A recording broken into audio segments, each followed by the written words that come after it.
മുഖ്യമന്ത്രിയുടെ ഓഫീസിൽ ഒരു പുലി ഇറങ്ങിയിരുന്നെങ്കിൽ കേരളം രക്ഷപ്പെട്ടു പോയേനെ എന്ന് ആഗ്രഹിക്കുകയാണ് ഒരു നേതാവ്, ഒരു പ്രമുഖ നേതാവ്.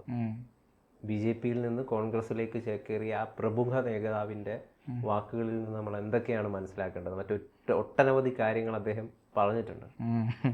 BJP-യിൽ നിന്ന് കോൺഗ്രസിലേക്ക് പോയ പ്രമുഖ നേതാവ് എന്ന് പറയുമ്പോൾ തന്നെ ആളുകൾക്ക് മനസ്സിലാകും അത് സന്ദീപ് വാര്യരാണ് എന്നുള്ളത്. സന്ദീപ് വാര്യരെ സംബന്ധിച്ചിടത്തോളം BJP-യിൽ നിൽക്കുന്ന സമയത്ത് തന്നെ അദ്ദേഹം ചാനൽ ചർച്ചകളിൽ പുലിയായിരുന്നു എന്നുള്ള കാര്യം നമുക്കറിയാം. വാക്കുകൾ കൊണ്ട് എതിർ കക്ഷികളെ അല്ലെങ്കിൽ എതിരാളികളെയൊക്കെ നിലത്തടിക്കുന്ന ഒരു സ്വഭാവം പണ്ട് മുതലേ തന്നെ സന്ദീപ് വാര്യർക്കുണ്ടായിരുന്നു. ഇപ്പോൾ വീണ്ടും സന്ദീപ് വാര്യർ ആ പഴയ ഫോമിലേക്ക് വരുന്നു എന്ന് വേണം നമ്മൾ മനസ്സിലാക്കാൻ.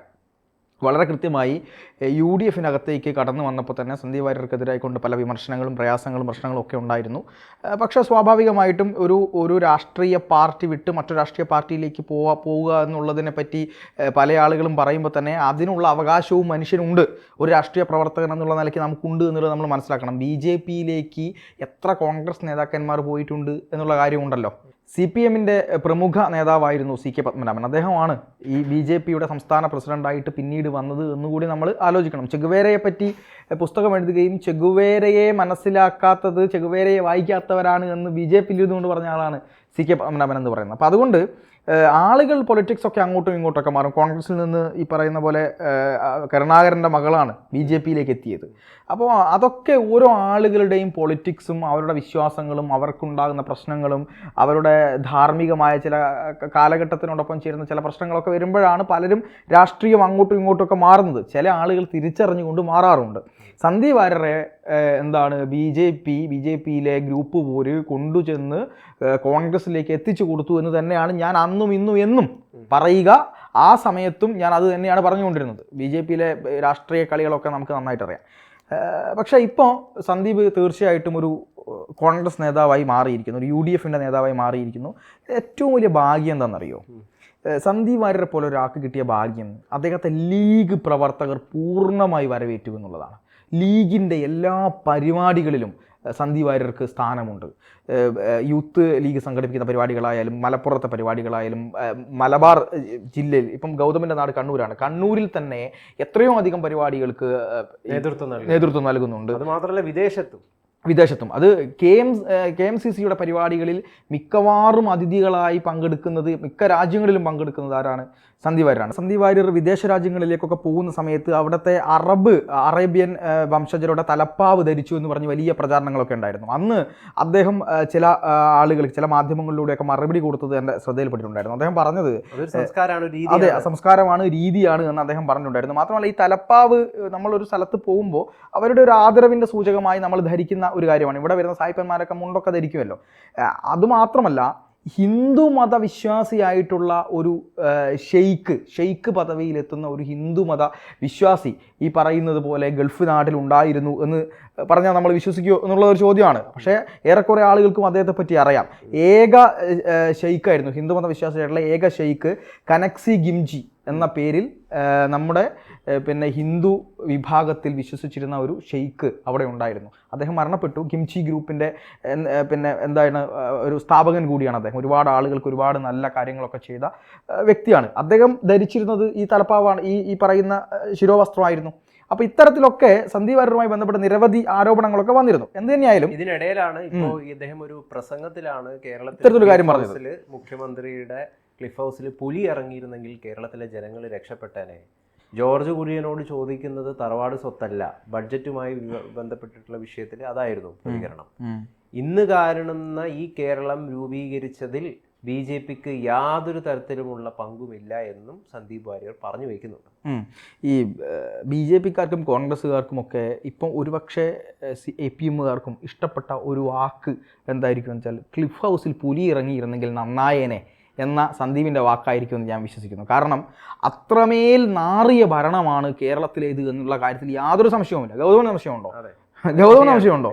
ഇല്ല, സംശയമില്ല. അപ്പോൾ അതാണ് ഞാൻ പറഞ്ഞത്. എല്ലാവർക്കും ഇപ്പം BJP-യിലെ ആളുകൾക്ക് സന്ദീപ് വാര്യരോട് എന്തെങ്കിലും ഈർഷ്യയുണ്ടെങ്കിൽ ആ ഈർഷ്യയെ മറികടന്നുകൊണ്ട് സന്ദീപിനോട് യോജിക്കുന്ന ഒരു കാര്യമായിരിക്കും ക്ലിഫ് ഹൗസിൽ പുലി ഇറങ്ങിയെങ്കിൽ എന്ന് അദ്ദേഹം പറഞ്ഞത്. കാരണം അത് പറയാനുള്ള കാരണം ഈ വയനാട്ടിലും അവിടെയൊക്കെ പുലി ഇറങ്ങി പുലി ആളുകളെ ആക്രമിച്ചുകൊണ്ടിരിക്കുന്ന ഒരു സമയത്താണ് അദ്ദേഹം ഇത്തരത്തിലൊരു കാര്യം പറയുന്നത് എന്ന് കൂടി നമ്മൾ ആലോചിക്കേണ്ടതുണ്ട്. നിയമത്തിന് യാതൊരു വിലയുമില്ല. അതായത് മനുഷ്യനെക്കാട്ടിയും കൂടുതൽ വില മൃഗങ്ങൾക്കാണ് കേരളത്തിൽ നൽകപ്പെടുന്നത് എന്ന് സന്ദീപ് പറയുന്നുണ്ട്. എൻ്റെ പാർട്ടിയിലെ പഴയ നേതാക്കൾക്കാണെങ്കിൽ ബീഫിനോടാണ് തുടങ്ങിയ രീതിയിലുള്ള പരാമർശം. അത് ആർക്കിട്ട് കുത്തിയതാണെന്ന് കൂടി നമ്മൾ മനസ്സിലാക്കണം. കാരണം കെ സുരേന്ദ്രനുമായി ബന്ധപ്പെട്ട് ഒരു കൊട്ട് ഇടയ്ക്ക് സന്ദീപ് കൊട്ടാറുണ്ട് എന്നുള്ളതും കൂടി ഒരു സത്യമാണ്. കെ സുരേന്ദ്രൻ ഇപ്പൊ സന്ദീപ് വിചാരിച്ച പോലെയല്ല. സന്ദീപ് നേരത്തെ വിചാരിച്ചത് കെ സുരേന്ദ്രനെതിരെ കുറെ അധികം പറഞ്ഞു കഴിഞ്ഞ് കഴിഞ്ഞാൽ സുരേന്ദ്രൻ അങ്ങ് താണു പോകുന്നതാണ്. പക്ഷെ ഇപ്പം സുരേന്ദ്രൻ വലിയ രീതിയിലുള്ള ഒരു ആളുകൾക്കിടയിൽ കൂടുതൽ പിന്തുണയാണല്ലോ ഇപ്പൊ കെ സുരേന്ദ്രന് കിട്ടുന്നത്, ലഭിച്ചുകൊണ്ടിരിക്കുന്നത്. അതായത് സംസ്ഥാന അധ്യക്ഷനായിട്ട് കെ സുരേന്ദ്രൻ മാറണ്ട എന്നൊരു നിലപാടിലേക്ക് കേന്ദ്ര നേതൃത്വം അടക്കം മാറുന്നു എന്നൊരു വളരെ നിർണായകപ്പെട്ടുള്ള വിവരങ്ങളൊക്കെ പുറത്തു വരുന്നുണ്ട്. അതായത് നിയമസഭാ തെരഞ്ഞെടുപ്പ് വരെ സുരേന്ദ്രൻ തുടരും എന്നുള്ള ഒരു കാര്യം. അതായത് സന്ദീപ് വാര്യർ എന്താണോ കെ സുരേന്ദ്രനുമായിട്ട് ലക്ഷ്യം വെച്ചിട്ടുകൊണ്ട് ഉദ്ദേശിച്ചത് അത് പരാജയപ്പെട്ടിരിക്കുന്നു എന്ന് പൂർണ്ണമായി ഞാൻ വിശ്വസിക്കുന്നില്ല. കാരണം ഈ കെ സുരേന്ദ്രൻ എന്ന് പറയുന്ന നേതാവ് പക്കാ മോശമാണ് എന്നോ അല്ലെങ്കിൽ അദ്ദേഹം പ്രവർത്തിച്ചില്ല എന്നൊന്നും നമുക്ക് പറയാൻ പറ്റില്ല. അദ്ദേഹം വർക്ക് ചെയ്തിട്ടുണ്ട്, അദ്ദേഹം കൃത്യമായിട്ട് വർക്ക് ചെയ്തിട്ടുണ്ട്. പക്ഷേ സുരേന്ദ്രൻ എവിടെയാണ് പിഴവ് സുരേന്ദ്രന് പറ്റിയത്? ഗ്രൂപ്പ് രാഷ്ട്രീയത്തിലാണ്. സുരേന്ദ്രൻ ഒരു ഗ്രൂപ്പിന് അതീതമായി കയറി വന്നപ്പോൾ അദ്ദേഹത്തിൻ്റെതായ ഗ്രൂപ്പ് ഉണ്ടാക്കാൻ വേണ്ടിയിട്ട് അദ്ദേഹം ശ്രമിച്ചു. അതാണ് ഇവിടെ പ്രശ്നം പറ്റിയത്. എന്ത് തന്നെയായാലും ആ ചിന്താഗതികളും കാര്യങ്ങളൊക്കെ മാറി ഇപ്പോൾ BJP-ക്ക് കുറച്ചും കൂടെ പുതിയ നേതാക്കന്മാരും പുതിയ ജില്ലാ കമ്മിറ്റികളൊക്കെ രൂപീകരിച്ച് കൊണ്ട് മുന്നോട്ട് പോകുന്നുണ്ട് എന്നുള്ള കാര്യം കൂടി നമ്മൾ ആലോചിക്കണം. പക്ഷേ BJP-യുടെ സംസ്ഥാന അധ്യക്ഷൻ മാറുക തന്നെ ചെയ്യുമെന്നാണ് ഞാൻ വിശ്വസിക്കുന്നത്. അതിൽ ഈ പറയുന്നത് പോലെ രാജീവ് ചന്ദ്രശേഖരോ അല്ലെങ്കിൽ ഒരു പുതുമുഖം തന്നെ വന്നാലും പക്ഷേ അത്ഭുതപ്പെടാനില്ല എന്നുള്ള കാര്യം തന്നെയാണ് നമുക്ക് ഇപ്പം മനസ്സിലാക്കാൻ കഴിയും. കാരണം ശോഭാ സുരേന്ദ്രൻ ആ ഒരു സ്ഥാനത്ത് വരികയാണെങ്കിൽ കുറച്ചും കൂടി നല്ലതായിരിക്കും എന്നുള്ളൊരു അഭിപ്രായം എനിക്കുണ്ട്. പക്ഷേ അതോടൊപ്പം തന്നെ ഞാൻ പങ്കുവയ്ക്കുന്നു, കെ സുരേന്ദ്രൻ ഇപ്പം മാറേണ്ട ആവശ്യവുമില്ല. കെ സുരേന്ദ്രന്റെ പ്രശ്നം ഞാൻ പറഞ്ഞില്ലേ, കാരണം കെ സുരേന്ദ്രൻ ഉണ്ടപ്പോൾ പാർട്ടിക്ക് വലിയ രീതിയിലുള്ള ലാഭം തന്നെയാണ് ഉണ്ടായിരിക്കുന്നത്. അത് നമ്മൾ കൃത്യമായിട്ടും വിലയിരുത്തേണ്ട ഒരു കാര്യമാണ്. കെ സുരേന്ദ്രന്റെ കാര്യത്തിൽ പറയുമ്പോൾ അദ്ദേഹത്തിന് മാത്രമാണോ അതിലെ പങ്കാളിത്തം എന്നൊക്കെ ചിന്തിക്കേണ്ട കുറെ കാര്യങ്ങളുണ്ട്. അദ്ദേഹത്തിനെതിരെ ഒരുപാട് ആളുകൾ രംഗത്തിറങ്ങുന്നുണ്ട്, അതൊരു സത്യമാണ്. പാർട്ടിക്കുള്ളിൽ നിന്ന് ഈ പാലക്കാട്ടെ നമ്മുടെ സ്ഥാനാർത്ഥി നിർണ്ണയം, പാലക്കാട്ടെ സ്ഥാനാർത്ഥി നിർണ്ണയം ഞാൻ കുറച്ചും കൂടി മനസ്സിലാക്കുന്നു. പാലക്കാട് ശോഭാ സുരേന്ദ്രൻ ആയിരുന്നെങ്കിൽ ഈ ഒരു രംഗമായിരുന്നു അവിടെ ഉണ്ടാവുക? ഒരിക്കലും അല്ല. അത് അവരുടെ പാളിച്ചയാണ്. ഇത്തരം പാളിച്ചകളാണ് സംസ്ഥാന നേതൃത്വത്തിന് പറ്റുന്നത്. എന്തായാലും സന്ദീപ് വാര്യർ വളരെ ഫയറായിക്കൊണ്ട് സംസാരിക്കാൻ ആരംഭിച്ചിരിക്കുന്നു. വലിയ കോൺഗ്രസിനിടയിൽ സന്ദീപ് വാര്യർക്ക് വലിയ സ്വാധീനം കിട്ടുന്നുണ്ട്. നേതാവായിട്ട് സന്ദീപ് വാര്യർ വളരുമെന്നുള്ള കാര്യത്തിൽ യാതൊരു തരത്തിലുള്ള സംശയവും. അതായത് ഷാഫി പറമ്പിലിനൊപ്പം രാഹുൽ മാങ്കൂട്ടത്തിനൊപ്പം വി ഡി സതീശനൊപ്പം അവര് ചേർത്ത് പിടിക്കുന്ന ഒരു പ്രധാന നേതാവായിട്ട് ഇപ്പൊ ചാനൽ ചർച്ചയിലടക്കം പങ്കെടുക്കാനുള്ള വക്താവായല്ലോ. അത് കോൺഗ്രസിന് ഒരു സ്ഥാനവും കോൺഗ്രസ് സന്ദീപ് വാര്യർക്ക് കൊടുക്കില്ല എന്ന് പറഞ്ഞ ആളുകൾക്ക് ഏറ്റവും അടിയായിരുന്നു അദ്ദേഹത്തെ വക്താവാക്കി. അതായത് നിയമസഭാ തെരഞ്ഞെടുപ്പിൽ വരുന്ന നിയമസഭാ തെരഞ്ഞെടുപ്പിൽ കോൺഗ്രസ് ആയിരിക്കണം അധികാരത്തിൽ വരേണ്ടത് എന്ന് കേരളത്തിലെ പൊതുസമൂഹം ആഗ്രഹിക്കുന്നുണ്ട്.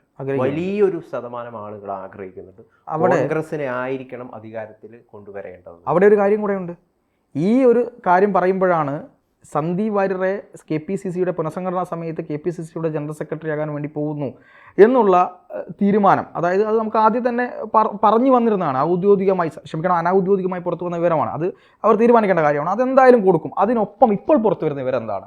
ഇപ്പോൾ പുറത്തു വരുന്ന വിവരം മലപ്പുറം, പാലക്കാട് അതിർത്തി പ്രദേശങ്ങളിൽ അല്ലെങ്കിൽ തൃശ്ശൂരിൽ ഈ ഏതെങ്കിലും ഒരു നിയമസഭാ സീറ്റിൽ സന്ദീപ് വാര്യരെ പരീക്ഷിക്കാൻ വേണ്ടിയിട്ട് കോൺഗ്രസ് തീരുമാനിച്ചിരിക്കുന്നു എന്നുള്ളതാണ്. തൃശ്ശൂർ പ്രത്യേകിച്ച് BJP-യുടെ എ ക്ലാസ് മണ്ഡലമാണ്. അവിടെ സന്ദീപ് വാര്യരെ തന്നെ ഇറക്കിയിട്ട് ഇപ്പൊ CPIയുടെ കയ്യിലാണ് മുള്ളുകൊണ്ടെടുക്കുക എന്നുള്ള തീരുമാനത്തിലേക്ക് കോൺഗ്രസ് പോകുന്നു എന്നുള്ളത് നമുക്ക് ഇപ്പോൾ പുറത്തു വരുന്നവരാണ്. എന്തായാലും സന്ദീപ് ഗോപിയുടെ വായിൽ നിന്ന് വന്ന ഉന്നത കുലജാതനൊക്കെ അദ്ദേഹത്തിന് തന്നെ വലിയ തിരിച്ചടിയായി തീരുന്ന ഒരു സന്ദർഭത്തിൽ സന്ദീപിനെ തൃശ്ശൂരൊക്കെ ഇറക്കുക എന്ന് പറയുന്നത് ഒരു ഒരു പൊളിറ്റിക്കൽ ഗെയിം ആയിരിക്കും, ത്രില്ലർ ആയിരിക്കും എന്നുള്ള കാര്യം സംശയമൊന്നുമില്ല. വേറൊരു കാര്യം കൂടെ ഉണ്ട്. തൃശ്ശൂരിലെ BJP നേതാക്കന്മാരോട് BJP പ്രവർത്തകർക്കൊപ്പം അത്രമേൽ നിന്ന ഒരാളാണ് സന്ദീപ് വാര്യർ.